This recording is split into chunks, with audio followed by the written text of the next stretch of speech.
want to be Sarah Palin this morning? Well, they're denying it, despite the fact despite the fact that Sarah Palin also tweeted that supporters needed to, quote, reload, and referred people to her Facebook page.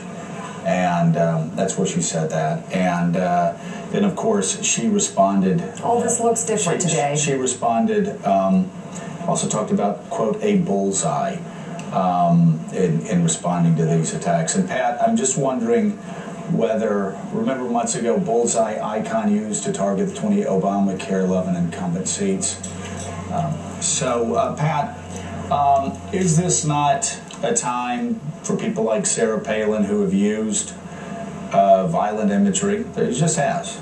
I know some of my conservative friends and family members won't like that reality, or Michelle Bachmann, who says she wants Minnesotans armed and dangerous.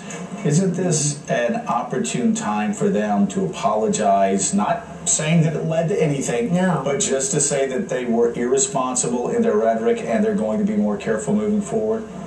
Well, I certainly think when you talk about moving forward, they ought to be more careful. But I do think it is the effort to sort of draw in a Sarah Palin or Michelle Bachmann into something that is a real tragedy now, when what we're hearing out of Arizona is it had absolutely nothing to do with this individual who for some reason is obsessing. I think we established earlier that most of us around this table believe he's mentally disturbed. I'm just saying, though, God, you've worked for 2 presidents. Would you not be in there if you were working for Sarah Palin right now saying, go out and say it had nothing to do with this shooting, but you understand that it was irresponsible and you're going to be more careful moving forward? Wouldn't you give her that advice if you were her aide?